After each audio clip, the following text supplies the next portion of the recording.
안녕하십니까. 저는 올해 63살 한석주라고 합니다. 서울 북촌에서 100년 된 한옥 게스트하우스를 운영하고 있습니다. 사람들은 제게 묻곤 합니다. 이렇게 좋은 집을 왜 팔지 않느냐고요. 북촌 땅값이 얼마인데 게스트하우스나 하고 있느냐고요. 하지만 저에게 이 집은 단순한 부동산이 아닙니다. 37년 전 제 인생에서 가장 소중했던 사람과 나눈 약속이 담긴 곳입니다. 1988년 제가 26이던 해였습니다. 아버지께서 돌아가시며 이 한옥을 물려주셨습니다. 당시만 해도 한옥은 불편하다고 여겨지던 시절이었습니다. 친구들은 팔아서 아파트를 사라고 했지만 저는 이 집이 좋았습니다. 마루에 앉아 마당을 바라보는 것만으로도 마음이 편안해졌으니까요. 그해 가을, 저는 오명이라는 여자를 만났습니다. 명희는 전통 목공예를 하는 장인이었습니다. 24살이던 명희는 대학로 공방에서 나무를 깎고 있었습니다. 우연히 공방 앞을 지나다가 창문 너머로 작업하는 명희의 모습을 봤습니다. 집중해서 나무를 다듬는 손길이 참 아름다워 보였습니다. 용기를 내서 공방 문을 두드렸고 그렇게 인연이 시작됐습니다. 명희는 이 한옥을 보자마자 눈을 반짝였습니다. 기둥 하나하나, 대들보 하나하나를 쓰다듬으며 감탄했습니다. 이렇게 귀한 집을 지키는 사람이 되고 싶다고 했습니다. 우리는 결혼했고 이 한옥에서 신혼생활을 시작했습니다. 명희는 작은 사랑방을 공방으로 꾸며 목공예 작업을 계속했습니다. 저는 회사에 다니며 평범한 직장인으로 살았습니다. 1990년 우리에게 아들이 태어났습니다. 민우라고 이름 지었습니다. 백성을 근심한다는 뜻입니다. 명희가 지은 이름입니다. 민우는 한옥 마당에서 뛰어놀며 자랐습니다. 저희 부부는 민우에게 전통의 소중함을 가르쳤습니다. 할아버지가 물려주신 이 집을 민우도 지켜야 한다고 말했습니다. 그런데 2005년 제 인생에서 가장 끔찍한 일이 일어났습니다. 명희가 강원도 산골마을에서 열린 목공예 워크숍에 참석했습니다. 일주일 정도 다녀온다고 했습니다. 민우는 당시 15살이었고 저는 회사 일로 바빴습니다. 명희를 기차역까지 배웅했던 그날이 마지막이 될 줄은 몰랐습니다. 사흘째 되던 날 뉴스에서 강원도 산불 소식이 들렸습니다. 명희가 머물던 마을 근처였습니다. 급하게 전화를 걸었지만 받지 않았습니다. 가슴이 철렁했습니다. 민우를 친형님께 맡기고 강원도로 달려갔습니다. 도착했을 때 산은 온통 재로 뒤덮여 있었습니다. 워크숍 진행자도 연락이 안 됐습니다. 경찰과 소방관들이 수색 작업을 했지만 명희를 찾을 수 없었습니다. 한 달, 두 달, 석 달이 지났습니다. 계절이 바뀌고 1년이 지났습니다. 명희는 돌아오지 않았습니다. 2007년 법원에서 사망 선고를 받았습니다.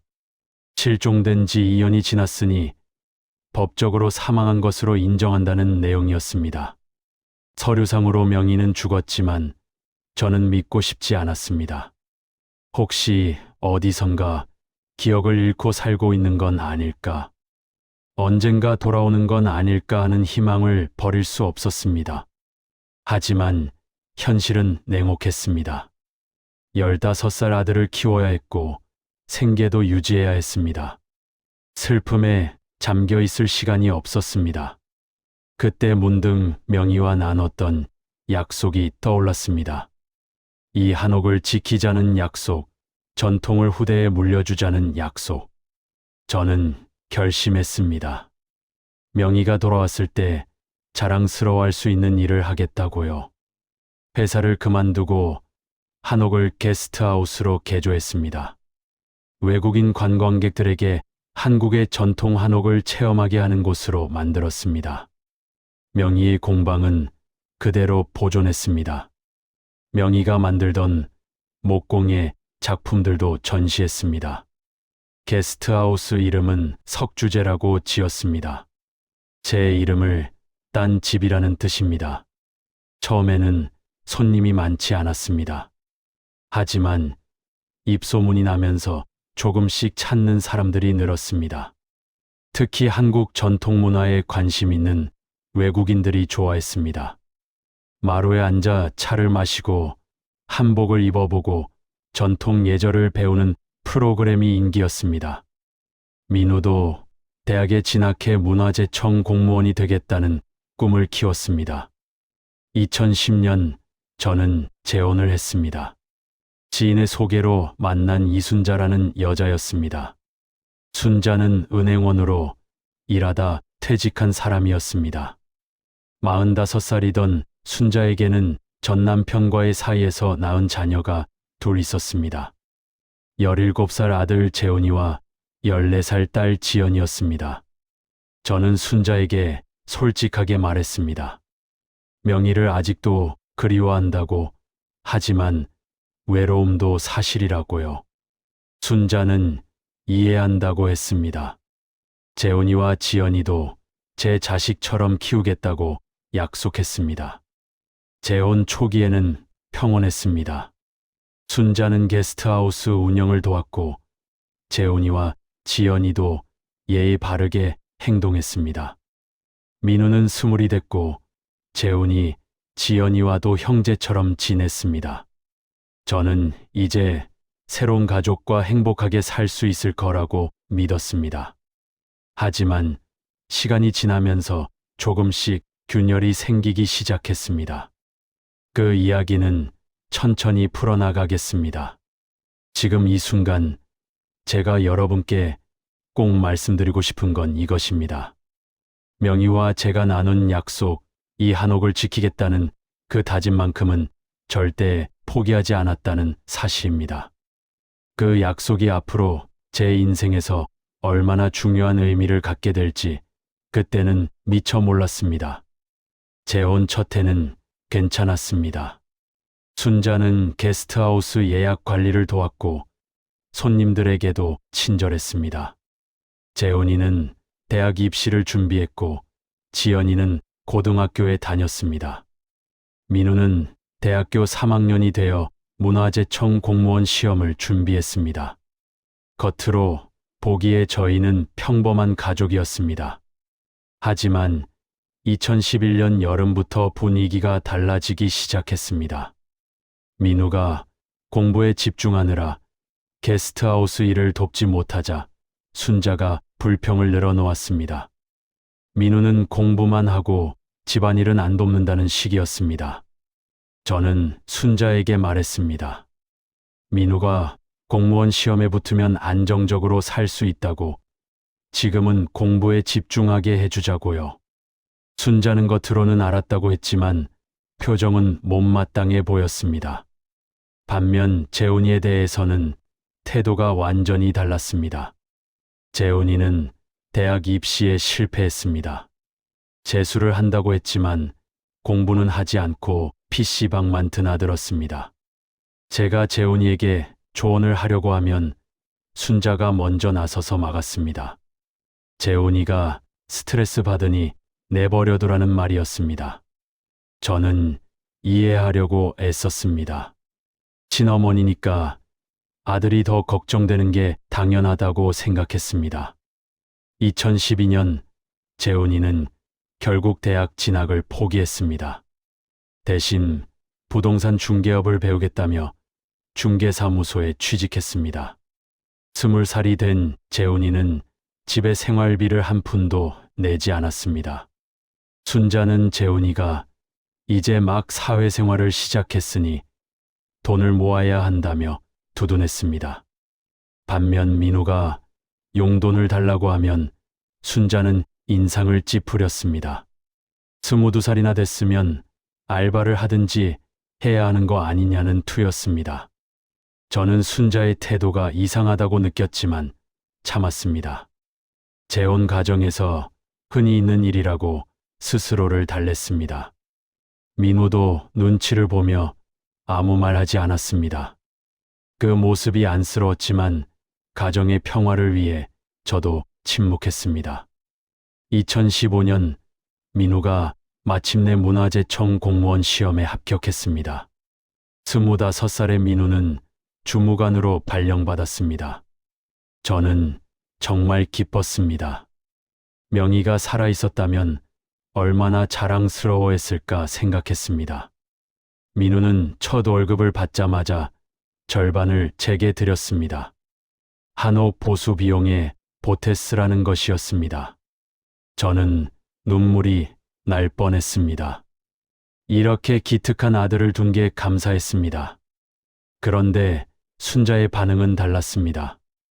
민우가 생활비를 드리는 건 당연한 거라고 말했습니다. 아버지 덕분에 공부할 수 있었으니 이제 보답해야 한다는 논리였습니다.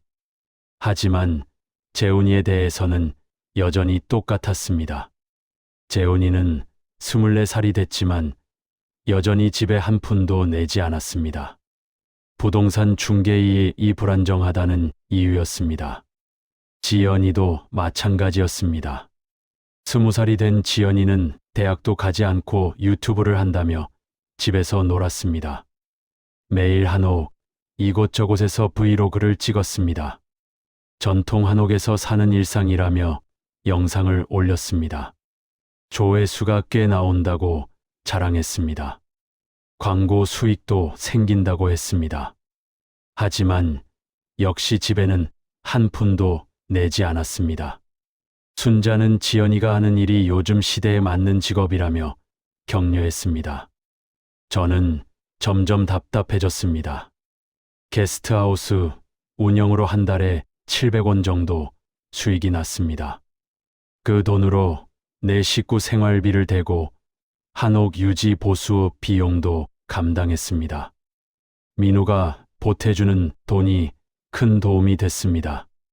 하지만 재훈이와 지연이는 수입이 있으면서도 집에 보탬이 되지 않았습니다. 순자는 제 돈을 쓰면서도 당연하다는 듯 행동했습니다. 어느 날 제 친형님이 한옥에 들렀습니다. 67살이 된 형님은 한의원을 운영하다 은퇴하신 분이었습니다. 형님은 조용히 저를 불러 물었습니다. 순자 가족 때문에 힘든 거 아니냐고요. 저는 괜찮다고 대답했지만 형님은 고개를 저으셨습니다. 석주야, 자네가 너무 착해서 문제야. 저 사람들 눈빛 보니 예사롭지가 않더라. 형님의 말씀이 마음에 걸렸지만 저는 애써 무시했습니다. 2020년 코로나가 터졌습니다. 게스트하우스는 문을 닫아야 했습니다. 외국인 관광객이 끊기며 수입이 사라졌습니다. 저는 긴급 생활비로 모아둔 돈을 썼습니다. 민우는 공무원이라 월급이 안정적이었고 여전히 생활비를 보탰습니다. 하지만 재훈이와 지연이는 달랐습니다. 재훈이는 부동산 경기가 나쁘다며 일을 거의 하지 않았습니다. 지연이는 유튜브 조회수가 떨어졌다며 투정했습니다. 그러면서도 집에서 먹고 자는 건 당연했습니다. 제가 경제적으로 어렵다고 말하자 순자가 한마디 했습니다. 여보, 한옥을 담보로 대출받으면 어때요? 저는 깜짝 놀랐습니다.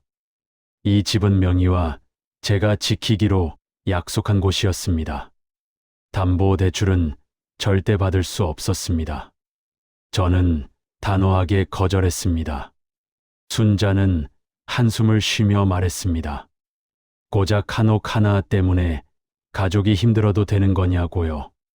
그 말이 저를 화나게 했습니다. 고작 한옥이라니요. 이 집은 100년의 역사가 담긴 문화재였습니다. 명희와 제가 평생 지키기로 한 약속이었습니다. 민우에게 물려줄 유산이었습니다. 저는 순자에게 말했습니다. 이 집만큼은 절대 건드릴 수 없다고요. 순자는 아무 말 없이 자리를 떴습니다. 표정이 차갑게 굳어 있었습니다. 그날 이후 순자의 태도는 더욱 냉랭해졌습니다. 저와 눈도 마주치지 않았습니다. 재훈이와 지연이도 저를 무시하기 시작했습니다. 오직 민호만이 아버지를 위로했습니다. 아버지, 저 있잖아요. 제가 돕겠습니다. 민호의 말이 고마웠지만 한편으로는 미안했습니다. 젊은 나이에 아버지 걱정을 시키다니요. 다행히 2021년부터 상황이 나아졌습니다. 백신이 보급되며 관광객이 다시 찾아왔습니다. 특히 전통문화 체험에 대한 수요가 폭발했습니다. 저는 한복 입기, 다도 체험, 전통공예 만들기 같은 프로그램을 추가했습니다. 게스트하우스는 예약이 밀릴 정도로 인기를 끌었습니다. 수입도 이전보다 늘어났습니다. 그러자 순자의 태도가 또 바뀌었습니다. 갑자기 친절해졌습니다. 제게 차를 끓여주고 웃으며 말을 걸었습니다. 하지만 저는 알았습니다. 순자의 미소 뒤에 무엇이 숨어 있는지요. 돈이 보이니 다시 다가온 것뿐이었습니다. 저는 경계심을 늦추지 않았습니다. 앞으로 무슨 일이 벌어질지 예상해야 했습니다. 2023년 봄, 북촌 일대에 재개발 바람이 불기 시작했습니다. 오래된 한옥들이 하나둘씩 컬리고 고층 빌딩이 들어섰습니다. 부동산 중개업자들이 수시로 찾아왔습니다. 한옥을 팔라는 권유였습니다. 시세가 50억 원은 된다고 했습니다. 지금 팔면 큰돈을 손에 쥘 수 있다는 말이었습니다. 저는 매번 정중하게 거절했습니다. 이 집은 파는 게 아니라 지키는 것이라고 말했습니다. 어느 날 저녁, 재훈이가 식탁에서 말을 꺼냈습니다. 당시 재훈이는 31살이었습니다. 부동산 중개업으로 돈을 좀 벌었는지 옷차림도 화려해졌습니다. 재훈이는 부동산 시장 이야기를 늘어놓더니 슬쩍 본론을 꺼냈습니다. 아버지, 요즘 북촌 한옥 가격이 천정부지로 오르고 있어요. 우리 집도 50억은 받을 수 있어요. 이 기회에 팔고 좋은 아파트로 이사가는 게 어때요? 저는 젓가락을 내려놓았습니다. 재훈아, 이 집은 팔 수 없어. 할아버지께서 물려주신 집이고 나도 민호에게 물려줄 거야. 재훈이는 입술을 비죽거렸습니다. 그러면서 한마디 더 보탰습니다. 명희 아주머니와의 추억에 집착하시는 거 아니에요? 이제 그만 내려놓으셔야죠. 재훈이의 말에 저는 화가 치밀었습니다. 하지만 참았습니다.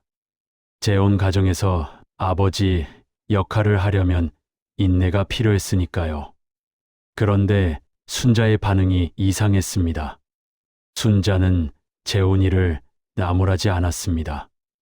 오히려 조심스럽게 말을 거들었습니다. 여보, 재훈이 말도 일리가 있어요. 우리도 이제 나이가 드는데 한옥 관리가 점점 힘들잖아요.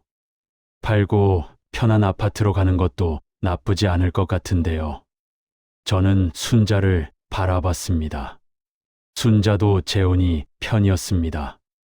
제가 15년을 함께 산 아내였습니다. 저는 단호하게 말했습니다. 절대 안 됩니다. 이 집은 문화재나 다름없어요. 돈으로 환산할 수 없는 가치가 있습니다. 명희와 저는 이 집을 지키기로 약속했고, 저는 그 약속을 지킬 겁니다.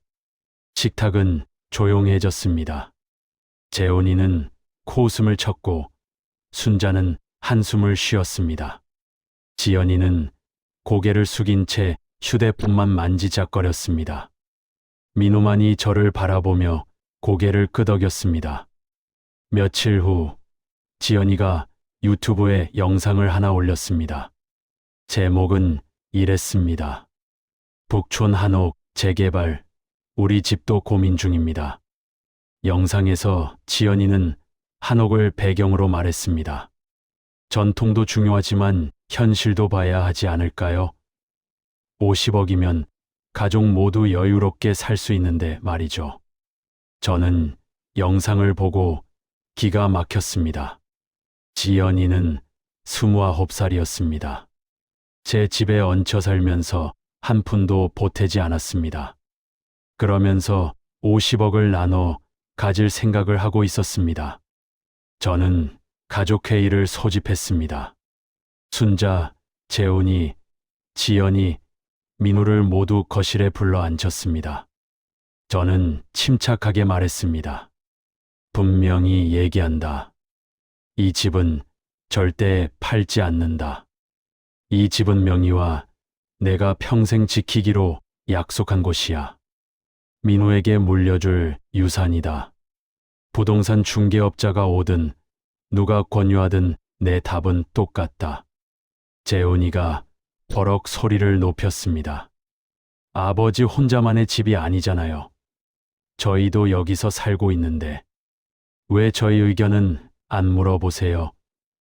50억이면 나눠서 각자 잘 살 수 있잖아요. 왜 고집만 부리세요? 저는 재훈이를 똑바로 쳐다봤습니다. 재훈아, 이 집은 내 아버지가 물려주신 재산이야. 법적으로도 내 소유고 너희에게 상속 권리는 없어. 그리고 내가 이 집을 위해 한 일이 뭐가 있니? 재훈이는 얼굴이 붉어졌습니다. 순자가 끼어들었습니다. 여보, 그렇게 말씀하시면 안 되죠. 재훈이도 지연이도 이 집 식구예요. 가족이잖아요.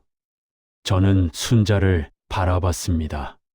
순자의 눈빛이 차갑게 느껴졌습니다. 저는 말했습니다. 가족이라면 이 집의 가치를 이해해야죠. 이 집은 단순한 부동산이 아닙니다. 100년의 역사가 담긴 문화유산입니다. 우리가 지켜야 할 의무가 있습니다. 지연이가 퉁명스럽게 말했습니다. 아버지는 옛날 사람이시네요. 요즘 누가 그런 생각을 해요? 차라리 팔아서 투자하는 게 낫죠. 저는 한숨을 쉬었습니다. 지연아, 내가 매일 유튜브에 올리는 한옥 영상은 뭐니? 전통이 좋아서 찍는 거 아니니? 지연이는 대답하지 못했습니다. 그냥 조회수가 잘 나오니까 찍는 거였습니다. 진심은 없었습니다. 민우가 조용히 말했습니다. 아버지, 말씀이 맞아요. 이 집은 우리가 지켜야 해요. 할머니께서 물려주신 집이고 어머니께서 사랑하셨던 집이잖아요. 저도 아버지 뜻을 따르겠습니다. 민우의 말에 저는 고마웠습니다.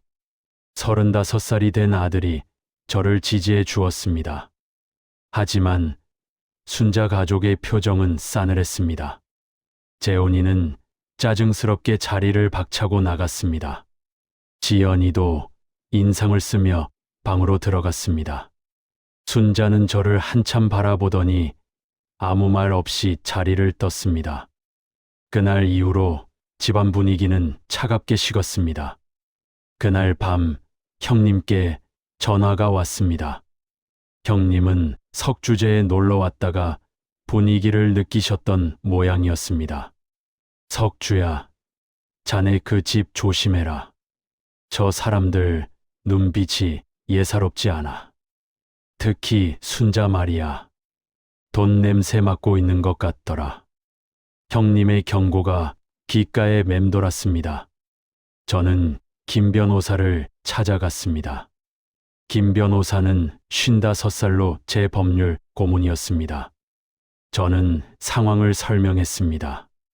변호사님, 제 재산을 지키려면 어떻게 해야 할까요?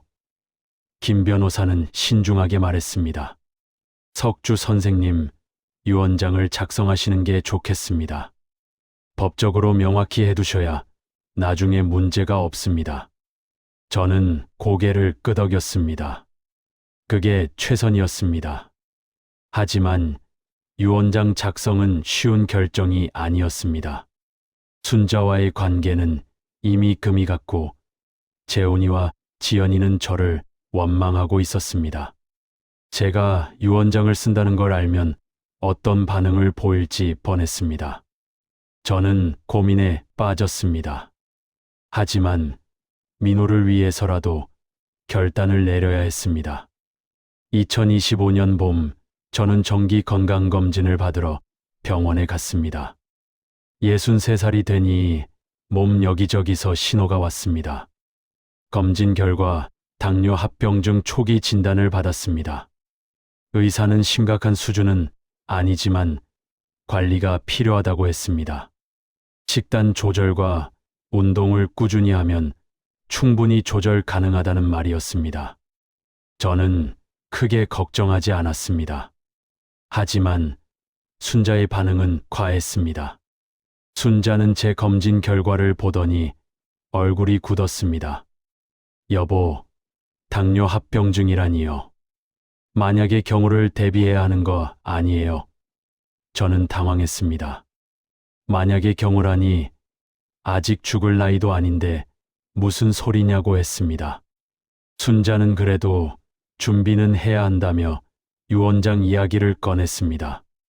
사실 저는 이미 김 변호사와 유언장 작성을 상의한 상태였습니다. 하지만 순자가 먼저 유언장을 언급하자 묘한 기분이 들었습니다. 순자는 계속 말했습니다. 가족들 사이에 나중에 문제 생기지 않으려면 지금 정리해두는 게 좋아요. 여보, 제 말 무슨 뜻인지 아시죠? 저는 알았다고 대답했습니다. 순자의 눈빛이 심상치 않았습니다.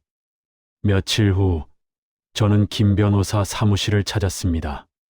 민호도 함께 데려갔습니다. 김 변호사는 법률적으로 명확한 유언장을 작성해 주었습니다. 내용은 간단했습니다. 한옥 석주제와 모든 부속 재산은 친아들 한민우에게 상속한다.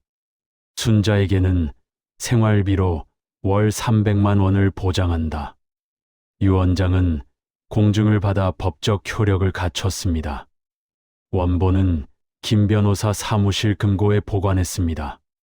저는 집에 돌아와 순자에게 유언장을 작성했다고 말했습니다. 순자는 눈빛이 변했습니다. 내용이 뭐예요? 저는 솔직하게 말했습니다.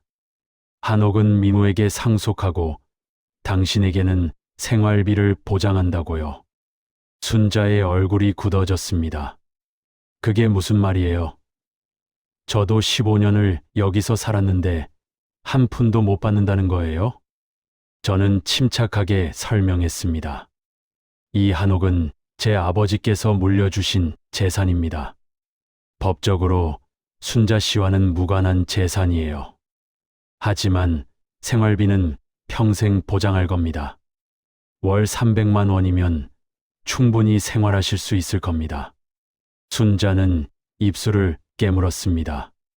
민호한테 다 주고 재훈이랑 지연이한테는 아무것도 안 준다는 거네요. 차별이잖아요.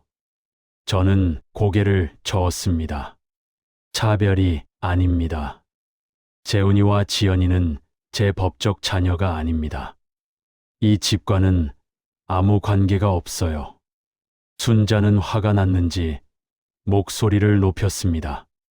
여보, 너무하시네요.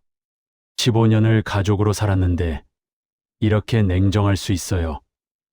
저는 더 이상 대화하고 싶지 않았습니다. 이미 결정된 일이라고 말하고 자리를 떴습니다. 그날 밤부터 집안 분위기는 최악이 됐습니다. 순자는 저와 말도 하지 않았습니다. 재훈이와 지연이는 저를 보면 눈을 피했습니다. 식사 시간에도 각자 따로 먹었습니다. 오직 민우만이 저와 함께 식사했습니다. 아버지, 괜찮으세요? 민우의 걱정에 저는 괜찮다고 답했습니다. 하지만 마음은 편치 않았습니다. 2주일쯤 지난 어느 날이었습니다. 저는 게스트하우스 점검차 외출했습니다. 손님들이 묵는 별채의 보일러를 확인해야 했습니다. 2시간쯤 걸릴 일이었습니다. 민우는 문화재청 출장으로 집에 없었습니다. 순자와 재훈이, 지연이만 집에 남아 있었습니다. 저녁에 돌아왔을 때 이상한 느낌이 들었습니다. 제 서재 문이 살짝 열려 있었습니다. 아침에 분명히 잠갔는데 말입니다. 서재에 들어가 보니 서류들이 어지럽게 흩어져 있었습니다. 누군가 뒤진 흔적이었습니다. 저는 급히 CCTV를 확인했습니다. 게스트하우스 손님 안전을 위해 설치한 CCTV가 복도를 비추고 있었습니다. 영상을 돌려보니 충격적인 장면이 나왔습니다. 제가 외출한 직후 순자가 제 서재로 들어갔습니다. 30분쯤 서재에 있다가 나왔습니다. 손에 서류 뭉치를 들고 있었습니다. 순자는 재훈이 방으로 들어갔습니다. 잠시 후 재훈이가 나와 어딘가로 전화를 걸었습니다. 표정이 진지했습니다. 저는 민우에게 영상을 보여줬습니다. 민우도 놀란 표정이었습니다. 아버지, 어머니가 유원장을 찾으려고 한 것 같아요. 저도 그렇게 생각했습니다. 하지만 유원장 원본은 김 변호사 사무실에 있었습니다. 집에는 사본만 있었습니다. 순자가 찾았어도 소용없는 일이었습니다. 며칠 후 민우가 급히 저를 찾아왔습니다. 아버지, 큰일 났어요. 민우는 재훈이가 인터넷에서 유언장 위조 방법을 검색한 흔적을 발견했다고 했습니다. 재훈이가 쓰던 컴퓨터를 민우가 우연히 사용하다가 본 것이었습니다. 검색 기록에는 필적 위조, 유언장 효력, 상속 분할 같은 단어들이 가득했습니다. 저는 김 변호사에게 즉시 연락했습니다. 김 변호사는 차분하게 말했습니다. 석주 선생님, 걱정 마십시오. 공증된 원본은 제 사무실 금고에 안전하게 보관돼 있습니다. 설령 누군가 위조 유언장을 만들어도 법적 효력은 전혀 없습니다. 저는 안도했습니다. 하지만 한편으로는 씁쓸했습니다. 15년을 함께 산 가족이었습니다. 순자와 재훈이 지연이를 진심으로 가족으로 받아들이려 했습니다. 하지만 결국 돈 앞에서 본색이 드러났습니다. 명의라면 이런 일이 없었을 겁니다.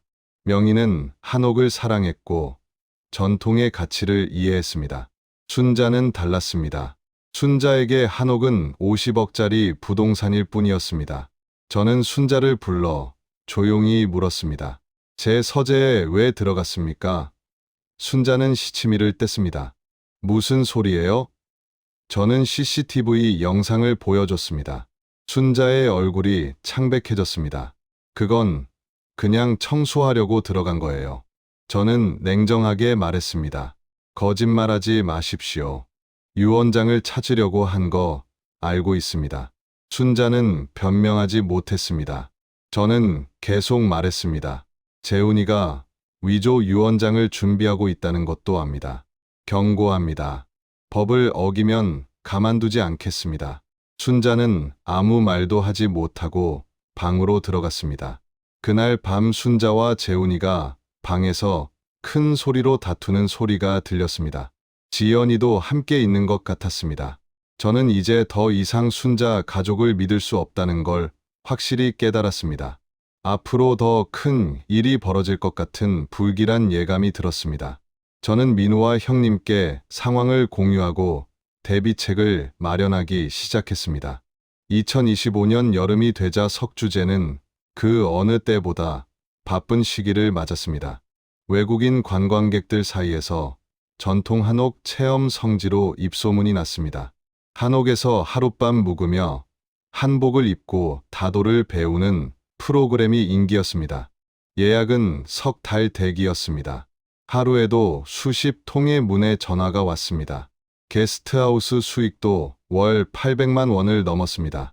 저는 바쁘지만 행복했습니다. 명의와 약속한 전통 계승의 꿈을 이루고 있다는 생각이 들었습니다. 해외 손님들이 한옥의 아름다움에 감탄하는 모습을 볼 때마다 뿌듯했습니다. 민우도 주말마다 와서 손님들에게 문화재 해설을 해줬습니다. 문화재청 주무관으로서 전문 지식을 나누는 모습이 자랑스러웠습니다. 그런데 7월 중순쯤부터 이상한 일이 생기기 시작했습니다. 예약 사이트에 악성 후기가 올라오기 시작한 겁니다. 한옥이 생각보다 불결했다는 내용이었습니다. 화장실에서 벌레가 나왔다는 글도 있었습니다. 주인이 불친절했다는 후기도 보였습니다. 심지어 바퀴벌레를 봤다는 사진까지 올라왔습니다. 저는 당황했습니다. 석주재는 청결 관리를 철저히 했습니다. 매일 아침 구석구석 청소했고 손님이 떠나면 방을 완벽하게 정리했습니다. 방역도 정기적으로 했습니다. 바퀴벌레가 나올 리 없었습니다. 하지만 후기는 계속 올라왔습니다. 일주일 사이에 악성 후기가 15개나 됐습니다. 예약 취소가 시작됐습니다. 외국인 손님들이 후기를 보고 예약을 철회했습니다. 석 달치 예약이 단 2주일 만에 절반으로 줄었습니다. 저는 급히 예약 사이트 관리자에게 연락했습니다. 허위 후기라고 신고했습니다. 하지만 증거가 없다는 이유로 삭제가 거부됐습니다. 실제 이용 고객이 쓴 후기로 보인다는 답변이었습니다. 저는 밤잠을 이룰 수 없었습니다. 15년간 쌓아온 명성이 한순간에 무너지고 있었습니다. 민우도 걱정이 태산이었습니다. 아버지, 이거 누가 고의로 하는 것 같아요. 후기 작성 날짜를 보면 너무 규칙적이에요. 민우의 말이 맞았습니다. 후기는 이틀에 한 번꼴로 올라왔습니다. 마치 계획된 것 같았습니다. 저는 김 변호사에게 자문을 구했습니다. 김 변호사는 후기들을 꼼꼼히 분석했습니다. 며칠 후 김 변호사가 전화를 걸어왔습니다. 석주 선생님, 이 후기들 대부분 허위입니다. 작성자 계정을 조사해 보니 가입한 지 일주일도 안 된 신규 계정들이에요. 실제 이용 내역도 확인되지 않습니다. 누군가 조직적으로 허위 후기를 작성하고 있습니다. 김 변호사는 계속 말했습니다. 후기 중 일부는 같은 IP 주소에서 작성됐어요. 추적해 보니 서울 강남구의 한 부동산 중개사무소였습니다. 제 가슴이 철렁했습니다. 재훈이가 일하는 곳이었습니다. 김 변호사는 더 충격적인 말을 했습니다. 그 사무소 대표가 최근 재훈 씨와 통화한 기록이 있습니다. 통화 시간도 상당히 길었어요. 저는 모든 걸 이해했습니다. 재훈이가 지인들에게 부탁해 허위 후기를 작성한 겁니다. 게스트하우스 영업이 안 되게 만들어 제가 한옥을 포기하게 만들려는 계략이었습니다. 한옥을 팔면 50억이 생기고 그 돈을 나눠 가질 수 있다고 생각한 겁니다. 저는 분노가 치밀어 올랐습니다. 저는 재훈이를 불러 마주 앉았습니다. 재훈아, 내가 한 짓 다 알고 있다. 재훈이는 시치미를 뗐습니다. 무슨 말씀이세요? 저는 증거 자료를 내밀었습니다. IP 추적 기록, 통화 내역, 계정 분석 결과였습니다. 재훈이의 얼굴이 굳었습니다. 하지만 끝까지 부인했습니다. 이게 무슨 증거예요? 제가 한 게 아니에요. 저는 냉정하게 말했습니다. 거짓말하지 마라. 업무방해와 명예훼손으로 고소할 수 있어. 하지만 마지막으로 한번 기회를 주겠다. 다시는 이런 짓 하지 마라. 재훈이는 입술을 깨물었습니다. 겉으로는 죄송하다고 했지만 눈빛은 반항적이었습니다. 저는 재훈이를 더 이상 믿을 수 없었습니다. 저녁 식사 시간에 순자가 저를 나무랐습니다. 여보, 재훈이한테 너무 심하게 하신 거 아니에요? 증거가 확실한 것도 아니잖아요. 저는 순자를 바라봤습니다. 당신도 이 일에 관여했습니까? 순자는 발끈했습니다. 무슨 말씀이세요? 저는 아무것도 모르는 일이에요. 하지만 순자의 눈빛은 뭔가 숨기고 있었습니다. 저는 김 변호사와 상의해 법적 대응을 준비했습니다. 허위 후기 작성자들에게 경고장을 보냈습니다. 형사 고소도 불사하겠다는 내용이었습니다. 예약 사이트 측에도 법적 근거를 제시하며 후기 삭제를 요구했습니다. 사흘 만에 후기 대부분이 삭제됐습니다. 작성자들도 사과문을 올렸습니다. 하지만 이미 입은 피해는 컸습니다. 예약 취소로 한 달 수익이 절반으로 줄었습니다. 평판도 손상됐습니다. 저는 정말 화가 났습니다. 재훈이와 순자를 향한 신뢰가 완전히 무너졌습니다. 지연이도 분명 이 일을 알고 있을 거라는 생각이 들었습니다. 가족이라는 이름으로 함께 살지만 속으로는 저를 적으로 여기고 있었습니다. 단골 손님이셨던 정노인께서 한옥을 찾아오셨습니다. 82살이신 정노인은 전직 대학 교수로 석주제를 무척 아끼는 분이었습니다. 정노인은 제 표정을 보시더니 물으셨습니다. 석주 선생, 무슨 일 있으신가? 저는 솔직하게 말씀드렸습니다. 정노인은 고개를 끄덕이시며 말씀하셨습니다. 탐욕은 사람을 파멸로 이끌지요. 하지만 원칙을 지키는 사람은 결국 이기는 법입니다. 흔들리지 마시게. 정노인의 말씀이 위로가 됐습니다. 저는 다시 마음을 다잡았습니다. 한옥을 지켜야 한다는 신념을 더욱 굳게 했습니다. 명의와의 약속을 절대 포기할 수 없었습니다. 순자 가족이 아무리 방해해도 저는 굴복하지 않을 겁니다. 저는 김 변호사와 함께 더욱 철저한 법적 대비를 시작했습니다. 앞으로 어떤 일이 벌어질지 예측하고 대응책을 마련했습니다. 2025년 9월, 가을이 왔지만 석주제의 분위기는 여전히 차가웠습니다. 악성 후기 사건 이후 저는 순자 가족과 거의 대화를 하지 않았습니다. 식사도 따로 했고 집안에서 마주쳐도 인사만 간단히 나눴습니다.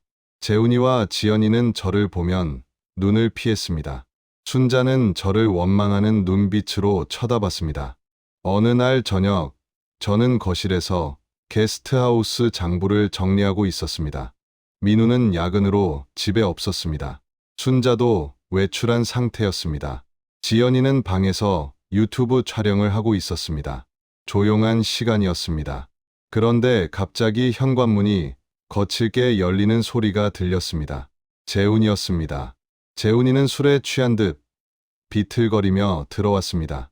얼굴이 붉게 상기돼 있었고 눈빛이 흐릿했습니다. 재훈이는 저를 보자마자 소리를 질렀습니다. 아버지, 아버지 때문에 제 인생이 망가졌어요. 저는 재훈이를 진정시키려 했습니다. 재훈아, 술 마셨구나. 방에 가서 쉬어라. 하지만 재훈이는 듣지 않았습니다. 오히려 저에게 다가오며 고함을 쳤습니다. 50억을 왜 혼자 가지려고 해요? 저도 이 집에서 15년을 살았어요. 제 몫도 있어야 하는 거 아니에요? 저는 단호하게 말했습니다. 재훈아, 우리 이 얘기 여러 번 했다. 이 집은 내 것이 아니야. 법적으로도 상속 권리가 없어. 이제 그만하고 들어가라. 재훈이는 화가 머리끝까지 난 듯했습니다. 법이요? 법이 뭐가 중요해요? 가족인데 왜 차별해요? 민우 형한테는 다 주고 저한테는 왜 아무것도 안 줘요? 저는 참을성 있게 설명했습니다. 민우는 내 친아들이고 명희의 아들이야. 이 집은 명희와 내가 지키기로 약속한 곳이고 민우에게 물려줄 거야. 너는 순자 씨의 아들이지 내 아들이 아니야. 감정적으로 받아들이지 말고 현실을 인정해라. 재훈이는 제 말을 듣자마자 폭발했습니다. 늙은이가 고집만 부리네. 50억을 왜 포기해요?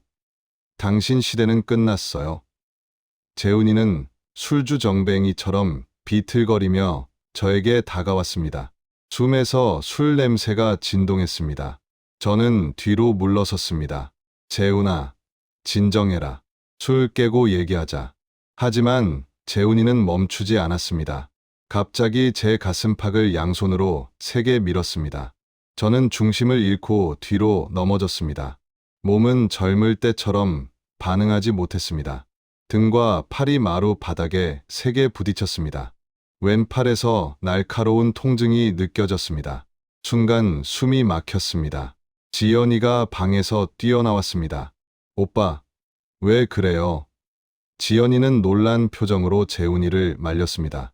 재훈이는 정신이 번쩍 든 듯 멈칫했습니다. 하지만 이미 늦었습니다. 저는 바닥에 쓰러진 채 팔을 감싸 쥐고 있었습니다. 통증이 심했습니다. 민우가 마침 퇴근해서 들어왔습니다. 현관문을 열고 들어오던 민우는 제가 쓰러진 모습을 보고 달려왔습니다. 아버지, 무슨 일이에요? 민우는 재훈이를 날카롭게 쳐다봤습니다. 재훈 씨, 당신이 아버지를 밀었어요? 재훈이는 대답하지 못했습니다. 술에 취한 얼굴로 그저 서 있을 뿐이었습니다. 민우는 즉시 구급차를 불렀습니다. 동시에 경찰에도 신고했습니다. 저는 병원 응급실로 이송됐습니다. 검사 결과 왼팔 손목에 골절이 있었고 등에 타박상을 입었습니다. 의사는 나이 드신 분이 넘어지면 위험하다며 깁스를 해줬습니다. 완치까지 6주가 걸린다고 했습니다. 경찰이 병원으로 왔습니다. 저는 진술서를 작성했습니다. 재훈이가 술에 취해 저를 밀었고 그로 인해 넘어져 다쳤다고 설명했습니다. 민우도 목격자로 진술했습니다. 경찰은 폭행죄로 재훈이를 조사하겠다고 했습니다. 저는 진단서를 발급받았습니다. 집으로 돌아왔을 때 순자가 기다리고 있었습니다. 순자는 제 깁스한 팔을 보더니 입을 열었습니다.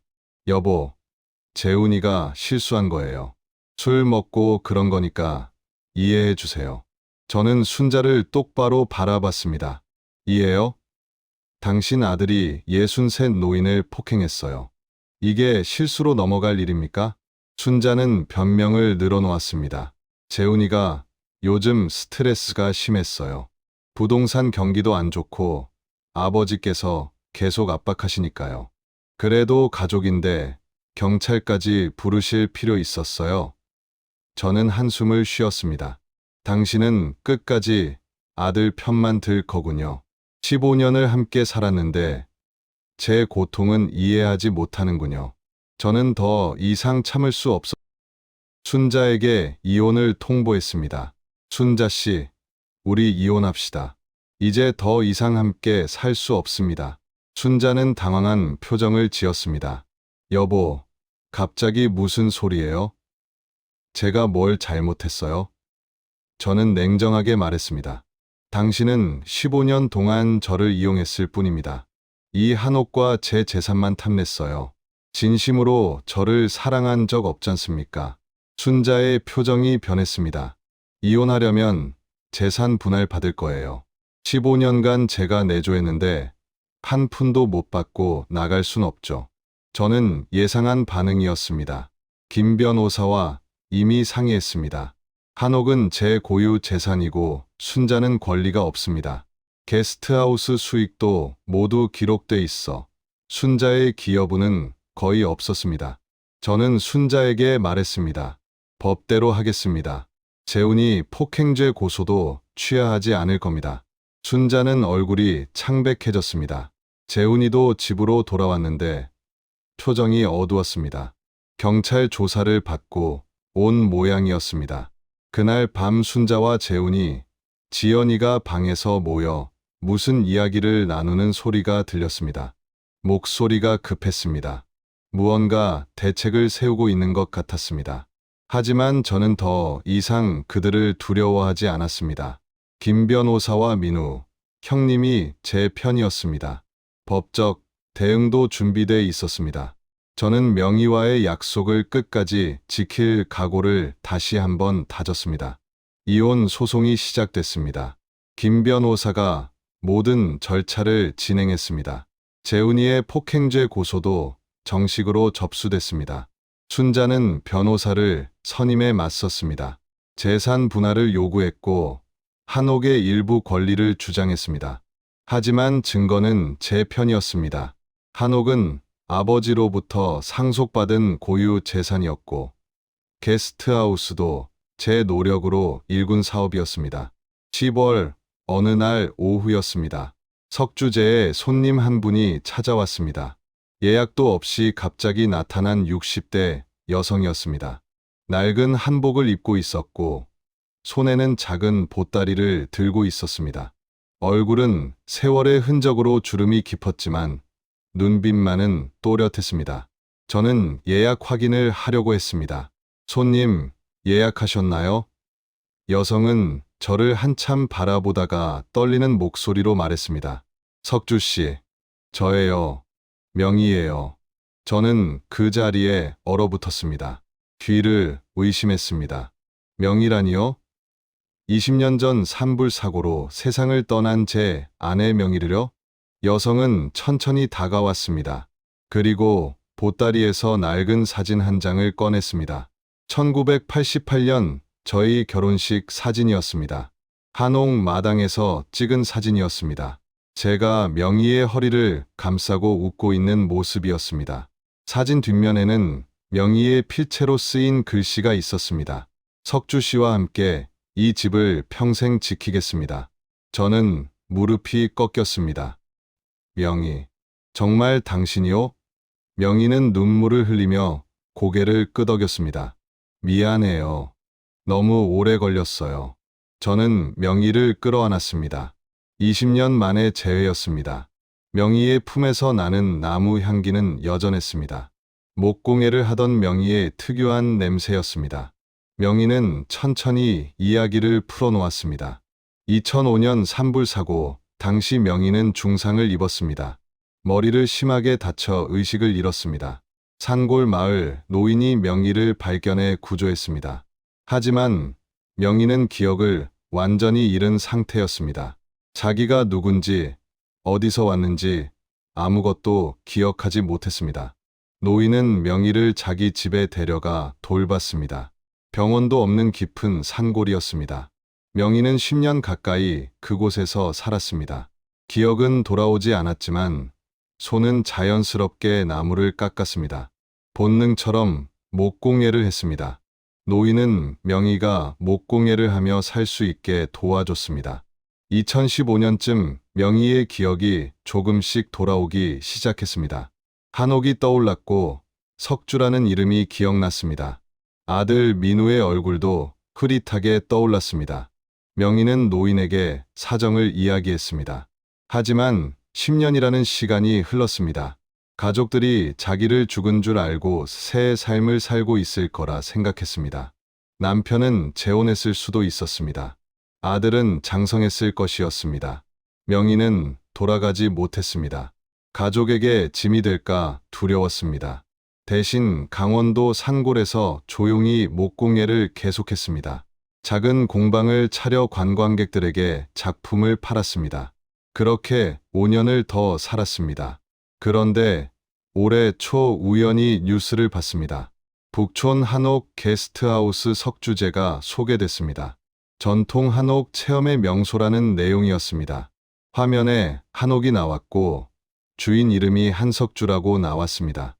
명희는 확신했습니다. 남편이 한옥을 지키고 있었습니다. 약속을 지키고 있었습니다. 명희는 용기를 냈습니다. 공방을 정리하고 서울로 올라왔습니다. 하지만 막상 한옥 앞에 선이 발이 떨어지지 않았습니다. 며칠을 북촌 주변을 배회했습니다. 한옥을 멀리서 바라만 봤습니다. 게스트하우스로 바뀐 한옥이 낯설면서도 반가웠습니다. 오늘 드디어 문을 두드렸습니다. 명희의 이야기를 듣는 동안 저는 울었습니다. 20년 동안 명희는 살아 있었습니다. 기억을 잃고 혼자 고생했습니다. 그리고 약속을 기억하고 돌아왔습니다. 명희, 고생 많았소. 이제 집에 왔소. 그때 민우가 퇴근해서 들어왔습니다. 민우는 명희를 보자마자 얼어붙었습니다. 15살에 엄마를 잃었던 민우는 이제 35살 어른이 됐습니다. 어머니, 진짜 어머니세요? 명희는 민우를 끌어안았습니다. 민우야, 엄마가 늦어서 미안해. 민우도 울먹였습니다. 하지만 이 소식을 들은 순자의 반응은 달랐습니다. 순자는 충격받은 얼굴로 명희를 쳐다봤습니다. 말도 안 돼. 20년 만에 갑자기 나타나서 뭐 하려는 거예요? 저는 순자에게 말했습니다. 명희는 제 아내였습니다. 사망 선고를 받았지만 살아 돌아왔습니다. 김 변호사에게 즉시 연락했습니다. 김 변호사는 다음 날 사무실로 저희를 불렀습니다. 법률 자문이 필요했습니다. 김 변호사는 자료를 검토한 후 설명했습니다. 명희 여사의 사망 선고 취소 절차를 밟아야 합니다. 법원의 생존 사실을 입증하면 사망 선고가 취소됩니다. 그렇게 되면 법적으로 명희 여사는 계속 석주 선생님의 배우자였던 겁니다. 그럼 순자와의 혼인은 어떻게 되냐고 물었습니다. 김 변호사는 신중하게 답했습니다. 복잡한 문제입니다. 석주 선생님은 명희 여사가 사망했다고 믿고 순자 씨와 혼인했으니 악의는 없습니다. 하지만 명희 여사가 생존해 있다면 순자 씨와의 혼인은 법적 효력을 잃을 가능성이 높습니다. 법원이 판단할 사안입니다. 순자는 이 소식을 듣고 분노했습니다. 제 앞에 와서 소리쳤습니다. 이럴 수가 있어요. 15년을 함께 살았는데 하루아침에 이혼이 되는 거예요? 저는 담담하게 말했습니다. 법이 그렇다면 어쩔 수 없습니다. 명희가 제 진짜 아내니까요. 재훈이와 지연이도 패닉 상태였습니다. 한옥 상속은 물 건너갔고 순자의 법적 지위도 불안했습니다. 순자 가족은 급하게 변호사와 상담했습니다. 하지만 법은 명확했습니다. 명희가 생존해 있다면 모든 것이 달라졌습니다. 저는 명희와 함께 법원에 사망 선고 취소 신청을 했습니다. 절차가 진행되기 시작했습니다. 2025년 12월 법원 판결이 나왔습니다. 명희의 사망 선고는 취소됐습니다. 법원은 명희가 생존해 있음을 공식적으로 인정했습니다. 동시에 저와 순자의 혼인은 법적 효력이 없다고 판단했습니다. 명희가 법적으로 계속 제 배우자였기 때문에 순자와의 혼인은 중혼 상태였던 겁니다. 다만 제가 명희의 사망을 믿고 선의로 재혼했기에 형사처벌은 없었습니다. 순자는 15년 동거에 대한 재산 분할 청구를 했습니다. 하지만 한옥은 제 고유 재산이었고 명의와 공동으로 지켜온 문화유산이었습니다. 법원은 순자에게 위자료와 생활비 일부만 인정했습니다. 한옥에 대한 권리는 전혀 인정되지 않았습니다. 게스트하우스 수익도 대부분 제 노력으로 만들어진 것이라 순자의 기여분은 미미했습니다. 재훈이의 폭행죄는 집행유예 판결을 받았습니다. 초범이고 피해자인 제가 합의를 고려했기 때문입니다. 하지만 전과 기록은 남았습니다. 재훈이는 부동산 중개업을 계속하기 어려워졌습니다. 고객들의 신뢰를 잃었기 때문입니다. 12월 말 순자와 재훈이, 지연이는 석주제를 떠났습니다. 짐을 싸는 날 순자는 저를 원망하는 눈빛으로 바라봤습니다. 당신들 행복하세요. 하지만 저는 절대 용서 못할 겁니다. 저는 담담하게 대답했습니다. 순자 씨, 탐욕이 모든 걸 망쳤습니다. 처음부터 진심이었다면 이렇게 되지 않았을 겁니다. 건강하세요. 재훈이는 끝까지 저를 노려봤습니다. 한마디 했습니다. 아버지는 냉정한 사람이에요. 가족보다 집이 더 중요했던 거죠. 저는 고개를 저었습니다. 재훈아, 진짜 가족이 무엇인지 너는 끝내 이해하지 못했구나. 가족은 혈연이 아니라 신뢰와 사랑으로 만들어지는 거야. 너희는 처음부터 돈만 봤어. 지연이는 아무 말 없이 짐을 들고 나갔습니다. 현관문이 닫히는 소리가 들렸습니다. 15년을 함께 산 가족이 떠났습니다. 하지만 저는 후회하지 않았습니다. 명희가 돌아왔고 민우가 있었고 한옥을 지켰습니다. 그것으로 충분했습니다. 명희는 다시 석주제의 안주인이 됐습니다. 20년의 세월이 흘렀지만 명희는 여전히 한옥을 사랑했습니다. 명희는 사랑방의 목공에 공방을 다시 꾸몄습니다. 예전처럼 나무를 깎고 작품을 만들었습니다. 게스트하우스 손님들에게 전통 목공의 체험 프로그램을 열었습니다. 손님들은 명희의 솜씨에 감탄했습니다. 해외 언론에서 저희 이야기를 보도했습니다. 20년 만에 재회한 부부가 함께 한옥을 지킨다는 내용이었습니다. 기사가 나가자 석주제는 세계적으로 유명해졌습니다. 예약 문의가 폭주했습니다. 6개월치 예약이 꽉 찼습니다. 저는 놀랍고도 감사했습니다. 형님도 자주 석주제를 찾았습니다. 67세가 된 형님은 명희를 보며 기뻐했습니다. 명희야, 돌아와줘서 고맙다. 석주 이놈이 얼마나 고생했는지 알아? 명희는 미안하다며 고개를 숙였습니다. 형님은 저를 격려했습니다. 석주야, 끝까지 버텨서 잘했어. 진실은 결국 이기는 법이야. 단골 손님 정노인도 석주제를 찾았습니다. 82세의 정노인은 명희를 보며 미소 지었습니다. 명희 여사, 돌아오셨군요. 이 집이 당신을 기다렸습니다. 명희는 정노인께 인사했습니다. 교수님, 그동안 석주 씨가 고생 많았죠? 정노인은 고개를 끄덕였습니다. 하지만 석주 선생은 약속을 지켰어요. 당신과의 약속을요. 민우는 더욱 열심히 문화재청 일을 했습니다. 주말마다 석주제에 와서 손님들에게 한옥의 역사를 설명했습니다. 부모님이 함께 일하는 모습을 보며 민우는 행복해했습니다. 아버지, 어머니, 제가 이 집을 꼭 지키겠습니다. 저는 민우를 꼭 안아줬습니다. 민우야, 고맙다. 내가 있어서 아버지는 든든해. 명희와 저는 매일 저녁 한옥 마루에 앉아 이야기를 나눴습니다. 20년의 공백을 메우는 시간이었습니다. 명희는 산골에서 겪은 일들을 천천히 들려줬습니다. 저는 게스트하우스를 운영하며 겪은 일들을 이야기했습니다. 순자 가족과의 갈등도 솔직하게 말했습니다. 명희는 제 손을 잡았습니다. 석주 씨, 고생 많았어요. 혼자 이 집을 지키느라 얼마나 힘들었을까요? 저는 고개를 저었습니다. 아니요. 당신과의 약속이 있었기에 버틸 수 있었소.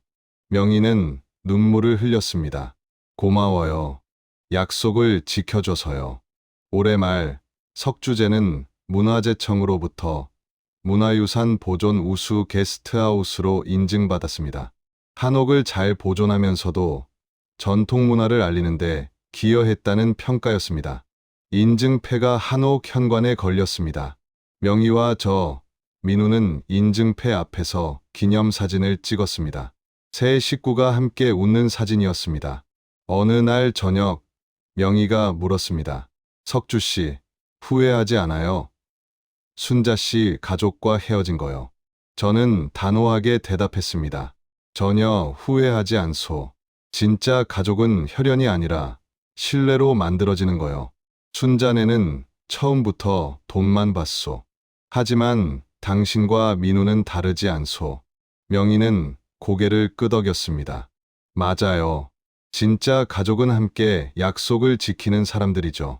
우리는 37년 전 약속을 지켰어요. 이 한옥을 함께 지키기로 한 약속을요. 저는 명희의 손을 꼭 잡았습니다. 그렇소. 그리고 앞으로도 계속 지킬 거요. 2026년 새해가 밝았습니다. 석주제 마당에는 손님들이 가득했습니다. 전 세계에서 온 관광객들이 한옥의 아름다움을 체험했습니다. 명희는 목공의 체험을 지도했고 저는 다도 체험을 진행했습니다. 민우는 문화재 해설을 했습니다. 가족이 함께 일하는 모습이 행복했습니다. 저는 깨달았습니다. 탐욕은 사람을 파멸로 이끌지만 신의는 기적을 만든다는 거려. 순자 가족은 50억을 탐냈지만 결국 아무것도 얻지 못했습니다. 하지만 저는 약속을 지켰고 명의를 되찾았고 한옥을 지켰습니다. 진짜 가치 있는 것들을 지켜낸 겁니다. 한옥 마루에 앉아 석양을 바라보며 명희와 조용히 대화를 나눴습니다. 명희가 말했습니다. 20년이 걸렸지만 우리 약속을 지켰네요. 저는 미소 지으며 답했습니다. 그렇소. 당신이 돌아와줘서 이 집이 다시 살아났소. 민우가 다가와 우리 옆에 앉았습니다. 아버지, 어머니, 제가 평생 이 집을 지키겠습니다. 저는 여러분께 말씀드리고 싶습니다. 돈과 물질은 중요하지만 그것이 전부는 아닙니다. 진짜 소중한 건 신뢰이고 약속이고 사랑입니다. 주변 사람들을 소중히 여기고 약속을 지키며 살아가십시오. 탐욕에 눈 멀면 모든 걸 잃지만 신의를 지키면 기적이 찾아옵니다. 제 이야기가 여러분께 작은 교훈이 되기를 바랍니다.